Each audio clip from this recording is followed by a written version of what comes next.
Magandang umaga po. Narito na po ang magiging lagay ng panahon ngayong umaga ng Lunes, January 19, 2026.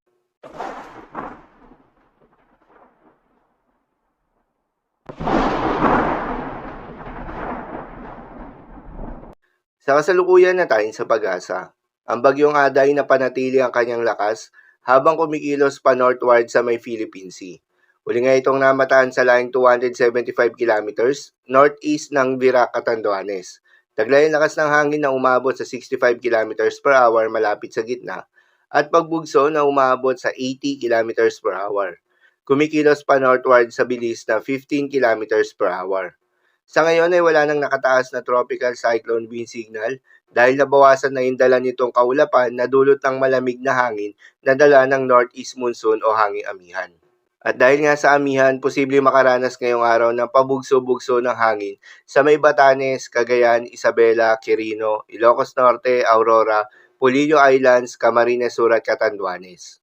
Para naman sa magiging track at lakas ng bagyong Ada, inaasahan na kikilos ito generally northeastward.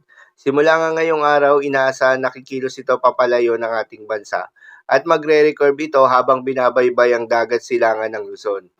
Ang bagyong Ada ay inaasahan na hihina ngayong araw dahil sa panibagong bugso ng northeast monsoon o hanging amihan.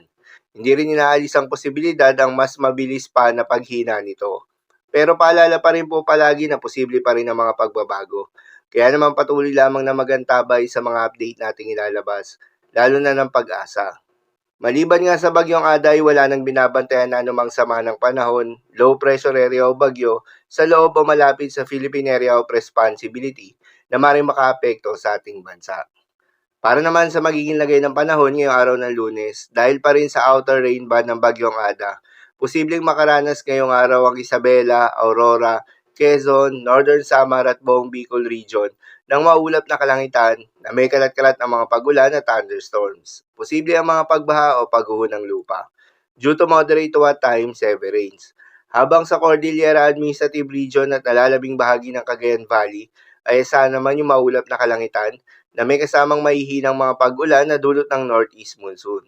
Habang sa Ilocos Region ay asahan naman yung bahagya maulap hanggang sa maulap na kalangitan na may kalat-kalat na mga mahihinang pag-ulan na dulot pa rin ng northeast monsoon. At sa Metro Manila at nalalabing bahagi pa ng ating bansa ay asahan naman yung bahagya maulap hanggang sa maulap na kalangitan na may kalat-kalat na mga pag-ulan o thunderstorms na dulot ng mga localized thunderstorms. Posible rin ng mga pagbaha o pagguho ng lupa during severe thunderstorms. Madalas nabobo mga thunderstorms na ito tuwing hapon o gabi na nagtatagal ng 1 hanggang 2 oras. Kaya naman ingat sa mga posibleng banta ng pagbaha at pagguho ng lupa, lalong-lalo na sa mga lugar na inuulan na noong mga nakaraang araw pa. Para naman sa magiging lagay ng mga dagat baybayin, ayon sa pag-asa ay wala na tayong nakataas na gale warning sa anumang seaboards ng ating bansa. Subalit iba yung pag-iingat sa mga papalaot ng mga kababayan nating mangingisda at yung may mga maliliit na sasakyang pandagat sa may seaboards ng Northern Luzon at Eastern seaboards ng ating bansa. Dahil inaasahan yung katamtaman hanggang sa maalon na karagatan. Habang banayad hanggang sa katamtaman ng mga pag-alo naman sa nalalabing seaboards ng ating bansa. So yun lang po para sa lagay ng panahon ngayong araw ng Lunes. Keep safe everyone.